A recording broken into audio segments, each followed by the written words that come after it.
Hi friends, welcome back to my YouTube channel. ಇವತ್ತಿನ recipe ಬಂದು ಎಲೆಕೋಸು ಮೊಟ್ಟೆ ರೆಸಿಪಿ ಮಾಡ್ತಾಯಿದ್ದೀನಿ. ಇದು ಪಲ್ಯ ಚಪಾತಿ ಮತ್ತು ಸೈಡ್ಸ್ಗೆ ಎಲ್ಲದಕ್ಕೂ ಚೆನ್ನಾಗಿರುತ್ತೆ.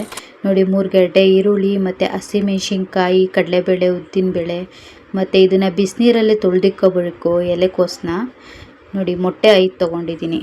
ಈಗ ಹೇಗೆ ಮಾಡೋದು ತಿಳಿಸ್ಕೊಡ್ತೀನಿ. ದೊಡ್ಡ ಬಾಣಲೆ ಇಟ್ಕೊಳ್ಳಿ. ಬಾಣಲೆ ಇಟ್ಕೊಂಡಾದ್ಮೇಲೆ 3 ಟೇಬಲ್ ಸ್ಪೂನ್ ಅಷ್ಟು ಕಡಲೆಕಾಯಿ ಎಣ್ಣೆ ಸೇರಿಸ್ಕೊಳ್ಳಿ.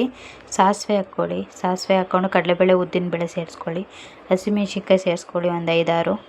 ಆವಾಗಲೇ 3 ಈರುಳ್ಳಿ ಕಟ್ ಮಾಡಿ ಇಟ್ಕೊಂಡಿದ್ವಲ್ಲ ಅದನ್ನು ಸೇರಿಸ್ಕೊಳ್ಳಿ. ಸ್ವಲ್ಪ ಫ್ರೈ ಮಾಡ್ಕೊಳ್ಳಿ. ಬೇಗ ಈರುಳ್ಳಿ ಬೇಯಬೇಕು ಅಂತಿದ್ದರೆ 1 ಟೇಬಲ್ ಸ್ಪೂನ್ ಅಷ್ಟು ಉಪ್ಪು ಹಾಕ್ಕೊಳ್ಳಿ. ಇವಾಗಲೇ ಒಂದೇ 1 ಟೇಬಲ್ ಸ್ಪೂನ್ ಹಾಕಷ್ಟು ಹಾಕಿ, ಜಾಸ್ತಿ ಹಾಕಬೇಡಿ. ಚೆನ್ನಾಗಿ ರೋಸ್ಟ್ ಮಾಡ್ಕೊಂಡಾದ್ಮೇಲೆ ಆಮೇಲೆ ಆವಾಗಲೇ ಬಿಸಿನೀರಲ್ಲಿ ನೆನೆಸಿಕ್ಕಿದ್ವಲ್ಲ ಎಲೆಕೋಸು, ಅದನ್ನು ಸೇರಿಸ್ಕೊಳ್ಳಿ. ಇದಕ್ಕೆ ಸೇರಿಸ್ಕೊಂಡಾದ್ಮೇಲೆ ಹೇಳಬೇಕು ಅಂದರೆ ಇದು ಬ್ಯಾಚುಲರ್ ರೆಸಿಪಿ ಅಂತಲೇ ಹೆಸರಿಡ್ಬೋದು. ತುಂಬ ಈಸಿ ರೆಸಿಪಿ. ಚಪಾತಿ ಮತ್ತು ಸೈಡ್ಸ್ಗೆಲ್ಲ ಚೆನ್ನಾಗಿರುತ್ತೆ. ಇದನ್ನು ಹಂಗೆ ಕೂಡ ತಿನ್ಬೋದು. ಪಲ್ಯ ಚೆನ್ನಾಗಿರುತ್ತೆ ಮಾತ್ರ. ನೀವು ಒಂದ್ಸಲ ಟ್ರೈ ಮಾಡಿ ಮನೆಯಲ್ಲಿ. ಕಮೆಂಟ್ ಬಾಕ್ಸಲ್ಲಿ ತಿಳಿಸಿ ಹೇಗೆ ಬಂತು ಅಂತ.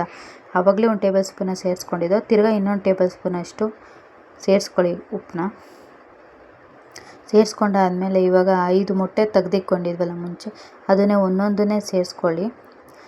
ಸೇರಿಸ್ಕೊಂಡಾದ್ಮೇಲೆ ಚೆನ್ನಾಗಿ ಫ್ರೈ ಮಾಡ್ಕೊಳ್ಳಿ. ಇದನ್ನು ಮೊಟ್ಟೆನೇ ಮೇನ್ ರೆಸಿಪಿ. ಇದಕ್ಕೆ ಎಲೆಕೋಸು ಮೊಟ್ಟೆನೇ ಮೇನ್ ರೆಸಿಪಿ. ಯಾರು ಬೇಕಾದರೂ ಮಾಡ್ಕೋಬೋದು ಫ್ರೆಂಡ್ಸ್. ಹೇಗೆ ಬಂತು ಅಂತ ಬೇಕಾದ್ರೆ ಕಮೆಂಟ್ ಬಾಕ್ಸಲ್ಲಿ ತಿಳಿಸಿ ನೋಡಿ. ಆವಾಗಲೇ ಹಾಕ್ಕೊಂಡಿದ್ದು ಉಪ್ಪು ನೋಡ್ಕೊಂಡು ಹಾಕ್ಕೊಳ್ಳಿ. ಇವಾಗ ಸ್ವಲ್ಪ ಕೊತ್ತಂಬರಿ ಸೊಪ್ಪು ಸೇರಿಸ್ಕೊಂಡು ಚೆನ್ನಾಗಿ ಫ್ರೈ ಮಾಡ್ಕೊಳ್ಳಿ. ಇವಾಗ ಮೊಟ್ಟೆ ಎಲ್ಲ ಬೇಯಬೇಕಲ್ವ ಚೆನ್ನಾಗಿ. ಮೊಟ್ಟೆ ಎಲ್ಲ ಬೆಂದಾದಮೇಲೆ ನೋಡಿ, ಈ ಥರ ಬಂದಿದೆ. ನೀವು ಟ್ರೈ ಮಾಡಿ ಹೇಗೆ ಬಂತು ಅಂತ ಕಮೆಂಟ್ ಬಾಕ್ಸಲ್ಲಿ ತಿಳಿಸಿ ಫ್ರೆಂಡ್. ಚಪಾತಿ ಜೊತೆಗೆ ಎಲ್ಲದಕ್ಕೂ ಚೆನ್ನಾಗಿರುತ್ತೆ ಕಾಂಬಿನೇಷನ್ ಇದು. ಇದೇ ಫಸ್ಟ್ ಟೈಮ್ ನಮ್ಮ ಚಾನಲ್ನ ನೋಡ್ತಾ ಇದ್ದರೆ ದಯವಿಟ್ಟು ಸಬ್ಸ್ಕ್ರೈಬ್ ಮಾಡ್ಕೊಂಡು ಲೈಕ್ ಮಾಡಿ.